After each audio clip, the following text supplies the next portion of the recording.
Hai, selamat datang semua. Dalam sesi kali ini, jom kita sama-sama bedah siasat teori-teori pemerolehan bahasa.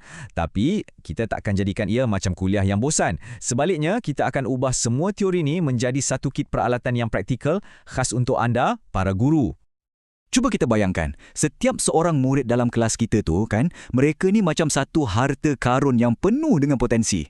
Persoalannya, macam mana kita nak buka harta karun tu? Kuncinya ada pada cara kita faham bagaimana mereka belajar bahasa. Okey, jom kita tengok apa yang kita akan cover. Anggap je ni macam GPS kita untuk sesi kali ini.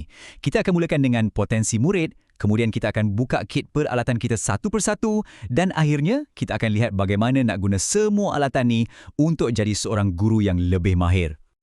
Sekarang, jangan fikir teori ni benda yang berat-berat atau pening kepala. Tak. Cuba bayangkan, ia macam set alatan dalam toolbox profesional kita. Setiap alat ada fungsi khas dia dan tugas kita ialah untuk tahu bila nak guna alat yang mana satu.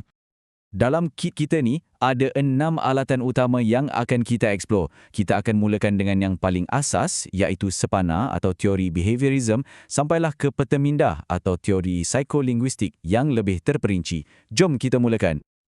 Baiklah, kita mulakan dengan alat yang pertama, behaviorism.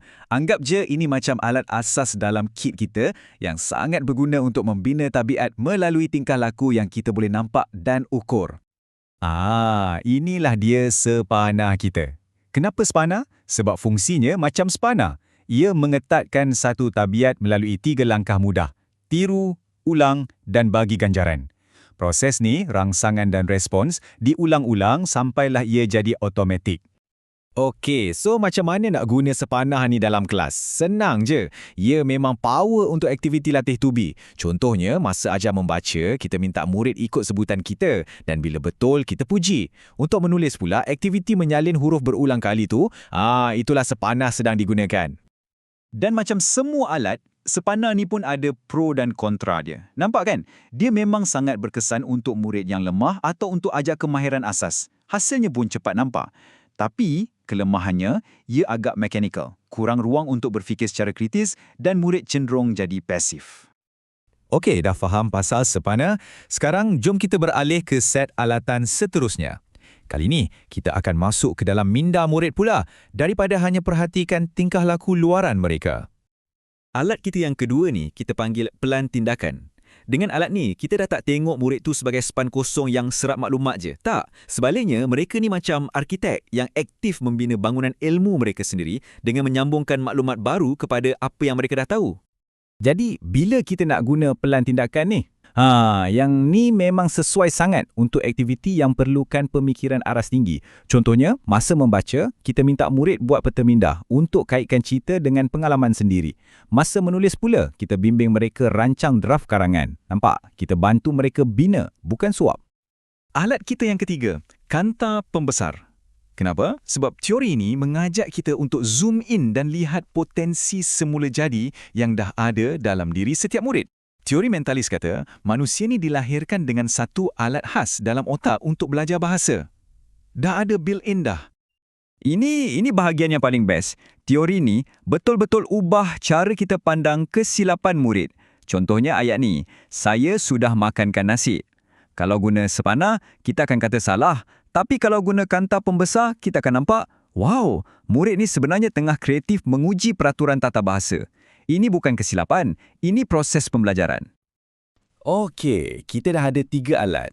Sekarang, jom kita tambah lagi 3 alat dalam toolbox kita ni untuk menjadikannya lebih lengkap. Alat-alat ni akan fokus pada peranan interaksi sosial dan cara kita membina pengetahuan. Yang ini kita panggil jambatan. Kenapa? Sebab teori interaksionalis ni menghubungkan bahasa dengan tujuan utamanya, interaksi sosial. Ia kata, budak-budak belajar bahasa bukan sebab nak hafal tata bahasa, tapi sebab mereka nak berhubung dengan orang lain. Jadi, makna yang nak disampaikan tu sama penting, malah mungkin lebih penting daripada struktur ayat yang betul. Lepas tu, kita ada blok binaan, teori konstruktivism. Fikirkan macam main Lego. Murid tak terima rumah yang dah siap. Sebaliknya, mereka diberi blok-blok dan mereka bina sendiri pengetahuan tu. Dengan kita sebagai guru bertindak macam pembimbing atau fasilitator. Konsep macam ZPD dan scaffolding tu datang dari sinilah. Dan yang terakhir dalam kit kita, peta minda atau teori psikolinguistik. Teori ni macam gabungan ya, psikologi dan linguistik. Kalau teori mentalis tadi cakap yang kita ada alat dalam otak, teori ni pula macam manual yang terangkan macam mana alat tu berfungsi dengan sangat cekap, menjelaskan kenapa budak-budak boleh belajar bahasa dengan begitu pantas. Banyak juga alat dalam kit kita kan? Jadi persoalannya, dengan semua pilihan ni, bila nak guna yang mana satu? Macam mana nak pilih alat yang betul untuk kerja yang betul? Panduan ni mudahkan kerja kita. Senang cerita macam ni. Kalau murid perlukan pemulihan, capai sepana. Kalau untuk pengukuhan, guna pelan tindakan. Dan untuk pengayaan, bagi murid yang dah ke depan sikit, keluarkan kanta pembesar dan biarkan mereka bereksperimen. Jadi apa mesej utamanya kat sini? Bukannya pasal teori mana paling bagus. Langsung bukan. Isu dia ialah macam mana nak jadi seorang tukang yang mahir dengan semua alatan ni. Sebab pada akhirnya, seorang guru yang hebat tu bukanlah macam robot yang ikut satu manual je. Sebaliknya, kita ni macam seorang artisan, seorang tukang yang mahir, yang tahu nak gabungkan pelbagai strategi dan teknik untuk hasilkan pengajaran yang bukan saja berkesan, tapi juga indah. Jadi, apa kunci kejayaan dia? 3 benda je. Pertama, pandai gabungkan pendekatan ikut keperluan murid. Kedua, sentiasa sesuaikan strategi ikut tahap mereka. Dan yang paling penting, ketiga, pastikan setiap apa yang kita ajar tu bermakna untuk mereka. Jadi, sebagai penutup, saya nak tinggalkan anda dengan satu soalan untuk direnungkan. Cuba tengok toolbox pengajaran anda sendiri. Alat mana agaknya yang dah kerap sangat anda guna? Dan alat mana pula yang mungkin dah lama tak guna atau mungkin perlu diasah sikit? Terima kasih banyak-banyak sebab luangkan masa bersama kami. Bagi yang nak kaji lebih mendalam, boleh rujuk senarai rujukan yang dipaparkan sekarang. Jumpa lagi!